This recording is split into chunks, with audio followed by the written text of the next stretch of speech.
नमस्कार दोस्तों, स्वरफास्ट सीरीज में आपका स्वागत है। तो आज से हम आप लोगों के लिए एक नई शुरुआत के साथ यूपी-टीईटी हिंदी का क्लास लेकर आगे हैं। और क्लास शुरू करने से पहले बता दें कि जो लोग अभी हमारे चैनल पर नए हैं, आप हमारे चैनल को सब्सक्राइब कर लीजिए, क्योंकि आगे आप लोग को हमसे बहुत बेनिफिट मिलने वाला है। तो चलिए इस क्लास की शुरुआत करते हैं। तो पहला क्वेश्चन है कि सर्वप्रथम भाषा का प्रयोग किस रूप में हुआ। तो ऑप्शन में सांकेतिक, मौखिक, लिखित, इनमें से कोई नहीं। तो देखिए सर्वप्रथम जो है भाषा का प्रयोग सांकेतिक रूप में हुआ था। अब देखिए सांकेतिक भाषा का मतलब क्या है। जैसे आप किसी को इशारा से बुलाते हैं या इशारा करते हैं कि यहाँ से हट जाओ, या आप जानते हैं कि आंखों ही आंखों में मोहब्बत हो जाता है, तो यह क्या हो गया, सांकेतिक भाषा हो गया। अब चलिए सभी ऑप्शन को देख लेते हैं। अब देखिए बी में है मौखिक, ठीक है, तो इसके बारे में जानते हैं। तो देखिए मौखिक भाषा की आधारभूत इकाई जो है शब्द को कहते हैं, ठीक है, तो इसे भी आप लोग जरूर याद रखिएगा। और देखिए लिखित भाषा की जो है आधारभूत इकाई वर्ण को कहते हैं, ठीक। तो देखिए जैसा कि पहले भी बता दिए कि जो लोग अभी हमारे चैनल पर नए हैं, आप हमारे चैनल को सब्सक्राइब कर लीजिए, क्योंकि हो सकता है कि अभी आपके डिस्प्ले पे यह वीडियो है और इसके बाद हट जाए, तो आप हमसे बेनिफिट लेने के लिए आप हमारे साथ ज़रूर जुड़ जाइए। तो चलिए अब अगला क्वेश्चन देखते हैं। अब अगला क्वेश्चन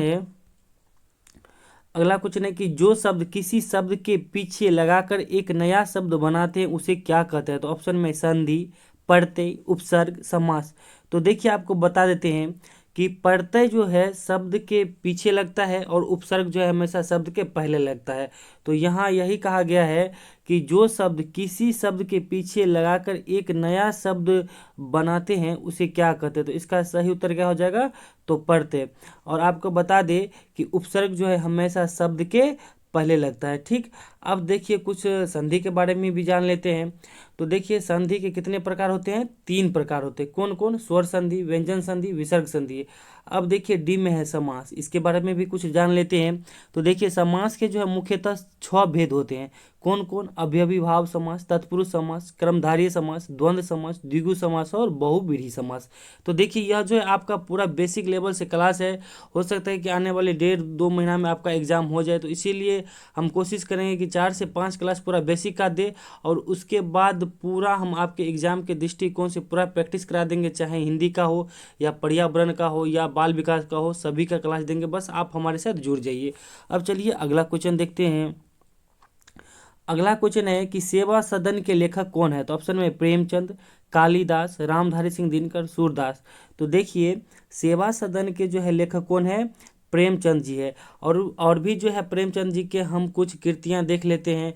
तो देखिए प्रेमचंद के जैसे हो गया सेवा सदन हो गया, रंगभूमि हो गया, कर्म भूमि हो गया, निर्मला हो गया, यह सब जो है प्रेमचंद की कृतियां हैं।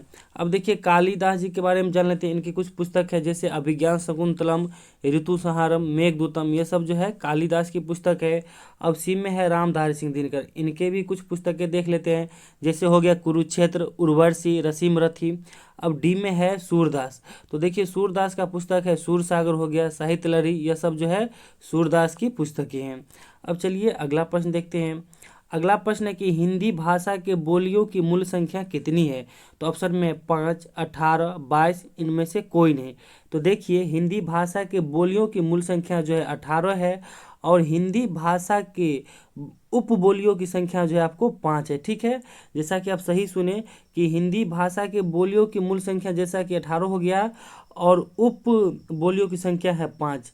अब देखिए संविधान की जो है 8वीं अनुसूची में जो है हमारे यानी 22 भाषाओं को मान्यता मिला है, ठीक।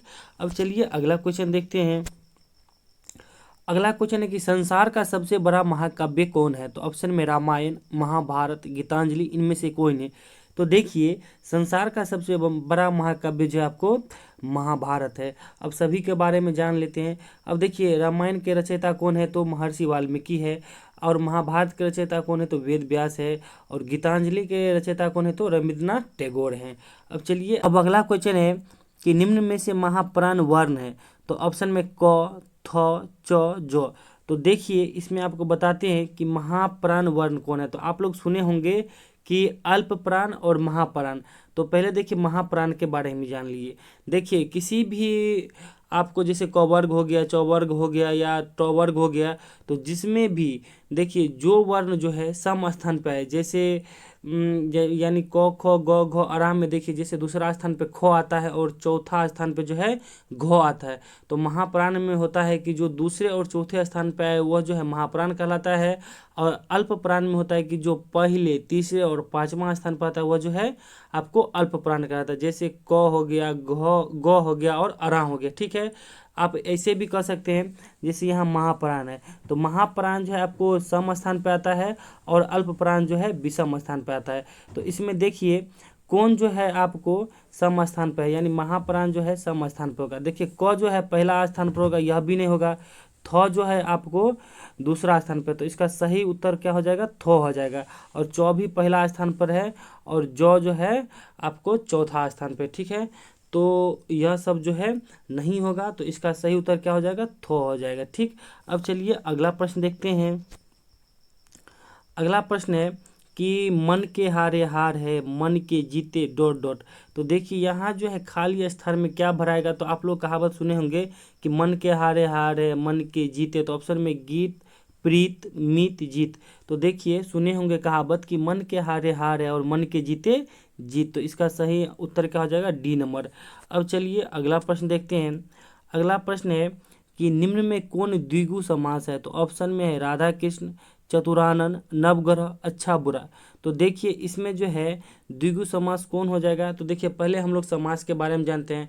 जैसा कि आप ऊपर ये जान चुके हैं कि समास के मुख्यतः जो है 6 भेद होता है। कौन कौन, अव्ययी भाव समास, तत्पुरुष समास, क्रमधारय समास, द्वंद्व समास, द्विगु समास और बहुव्रीहि समास। ठीक है, तो यहाँ जो है आपको द्विगु समास के बारे में पूछा है। ठीक, तो देखिए द्विगु समास का परिभाषा ही होता है कि जिस समास के पूर्व पद संख्यावाचक हो उसे द्विगु समास कहते हैं।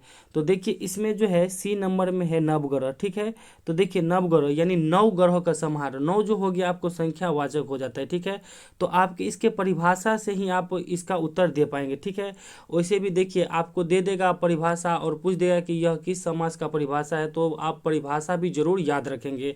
नवग्रह हो गया या त्रिकाल जैसे तीनों कालों का समाहार हो गया। इसमें देखिए पहला ये जो हो गया तीनों, यह जो है संख्यावाचक बोध कराता है। ठीक, अब देखिए सभी को देखते हैं। जैसे राधा कृष्ण हो गया, तो देखिए राधा कृष्ण जो है आपको द्वंद्व समास का उदाहरण है। तो देखिए द्वंद्व समास में क्या होता है ना कि इसके सभी पद प्रधान होते हैं। जैसे देखिए यहाँ राधा कृष्ण है, तो कृष्ण लीला जो हुआ है, अगर कोई एक नहीं रहते, जैसे राधा जी नहीं रहती तो कृष्ण लीला पूरा संपन्न नहीं होता, या कृष्ण जी नहीं रहते तो फिर भी संपन्न नहीं होता।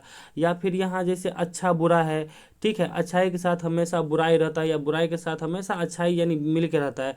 या फिर आप ऐसे भी नहीं याद रख सकते हैं, तो देखिए द्वंद्व समास को पहचानने का नियम है कि बीच में जो ये डैश दिया हुआ है, डैश, अगर किसी भी समास में बीच में डैश दिया रहेगा तो आप आंख मूंद के जो है द्वंद्व समास मारिएगा। अब देखिए बी नंबर में है चतुरानन। ठीक, तो देखिए यह जो है बहुव्रीहि समास का उदाहरण है। इसमें क्या होता है ना कि इसमें कोई भी पद प्रधान नहीं होता है, बल्कि इसके समस्त पदों से अन्य शब्दों का बोध होता है। जैसे देखिए यहाँ चतुरानन है, इसका मतलब क्या है कि चार चार है आनंद जिसके, यानी यह किसका बोध कराता है, ब्रह्मा का। या फिर जैसे लंबोदर होता है, लंबा है उधर जिसका, यह जो है गणेश का बोध कराता है। ठीक, तो चलिए अब अगला प्रश्न देखते हैं। और देखिए आप लोग घबराइएगा नहीं, बस आप लोग जो है हमारे साथ बने रहिए और पूरा बेसिक के साथ साथ जो भी आपके एग्जाम के पॉइंट ऑफ व्यू से इंपॉर्टेंट रहेगा हम सभी चीज़ आप लोग को करवा देंगे। ठीक है, बस आप लोग सपोर्ट के रूप में इस वीडियो को प्लीज़ लाइक कर दीजिए और इस वीडियो पे पूरा बने रहिए। तो चलिए अब अगला प्रश्न देखते हैं। अगला प्रश्न है कि किस राज्य की राजभाषा अंग्रेजी है, तो ऑप्शन में नागालैंड, मणिपुर, महाराष्ट्र, पंजाब। तो देखिए यहाँ जो है नागालैंड की राजभाषा जो है अंग्रेजी है, और सभी राज्य के देख लेते हैं। देखिए मणिपुर की जो है आपको मणिपुरी हो गया राजभाषा, महाराष्ट्र का हो गया मराठी, और पंजाब का जो है पंजाबी राजभाषा हो गया। अब चलिए अगला प्रश्न देखते हैं। अगला प्रश्न है कि कृत्रिम का विलोम शब्द कौन है, तो ऑप्शन में प्राकृत, सदाचार, कृत्रिम, मुक्त। तो देखिए यहाँ जो है कृत्रिम का विलोम शब्द भी पूछा है, मगर एक ऑप्शन में कृत्रिम भी है, तो आप आंख मूंद के यह नहीं मार दीजिएगा, पहले देख लीजिए। देखिए कृत्रिम का जो विलोम शब्द होता है प्राकृतिक होता है। आप जैसे कहते हैं कि कोई चीज़ कृत्रिम बनाया हुआ है, जैसे मशीन के द्वारा बनाया हुआ है या फिर रासायनिक तरीका से, और कोई होता है कि पेड़ पौधा से जो प्रकृति से बन के आता है। ठीक है, तो यही हो गया कि कृत्रिम का जो विलोम शब्द हो गया प्राकृत। अब देखिए सदाचार किसका विलोम शब्द है, हम लोग इसको भी देख लेते हैं। तो देखिए सदाचार जो है कदाचार का विलोम शब्द है, ठीक है। और देखिए कृत्रिम किसका विलोम शब्द है, तो कृत्रिम जो है नैसर्गिक का विलोम शब्द है। अब देखिए मुक्त किसका विलोम शब्द है, तो मुक्त जो है ग्रस्त का। जैसे कहते हैं ना कि कोई ग्रस्त रहता है तो फिर उसका विलोम हो क्या कि वह जो है मुक्त हो गया। किसी बीमारी से कोई ग्रस्त रहता है तो वो अगर उनका मृत्यु हो जाता है, अगर वो किसी बीमारी से ज़्यादा कष्ट में रहता है तो लोग कहते हैं ना कि हाँ अच्छा हुआ कि इनको मुक्ति मिल गया, ठीक है। तो ग्रस्त का विलोम शब्द क्या हो जाएगा, आपको मुक्त हो जाएगा। अब चलिए अगला प्रश्न देखते हैं।